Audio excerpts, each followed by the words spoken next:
मैले यहाँ सम्बोधन गर्नुभन्दा अगाडि थोरै तपाईहरुको कार्यक्रमको झलक सम्बन्धमा नै जोडेर एउटा छोटो सटिक कविता वाचन गर्न चाहन्छु। पूर्णिमा भनौँ पूर्णिमा होइन, पूर्णिमा भनौँ पूर्णिमा होइन, औँसी भनौँ त उज्यालो छ, औँसी भनौँ उज्यालो छ, तर औँसी पनि होइन, ताकि उज्यालो दीपावलीको उज्याली। ह्याप्पी दीपावली।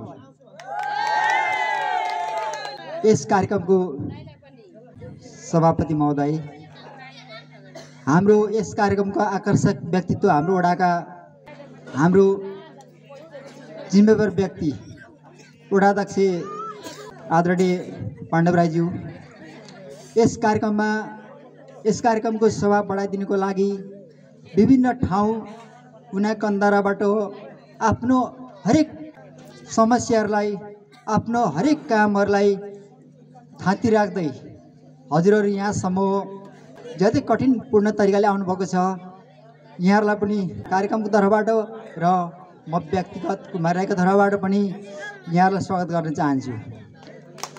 यो कार्यक्रम विशेष गरेर योजनाबद्धसँगले हिँड्ने चलाउने हाम्रो सञ्चालिकाहरू बहिनीहरू भाइहरूमा सबैभन्दा मेरो चाहिँ पहिला प्रथम तपाईहरुमाथि स्वागत।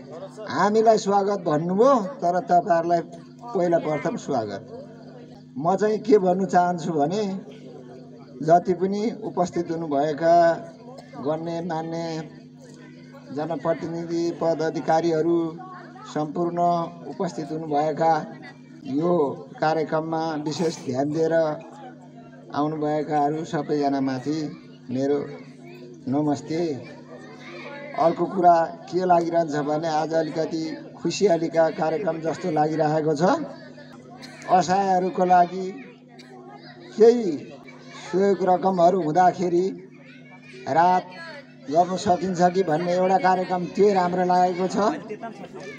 अर्को कार्यक्रम भनेको मसिनो बालबच्चाहरूको लागि प्रतिभाहरू भएकाहरू आफ्नो कलाहरू पस्कन नपाएकाहरूको लागि पनि त्यो पनि देखाउन सक्ने, कलाहरू देखाउन सक्ने योग्यता भएकाहरू क्षमता भएकाहरूको पनि खोज खबरको लागि अगाडि बढाउन सकिन्छ कि भन्ने उद्देश्यको लागि यो योजना गरिरहनु भएकोमा हाम्रो सरोज भाइलाई धेरै धेरै धन्यवाद भन्न चाहन्छु।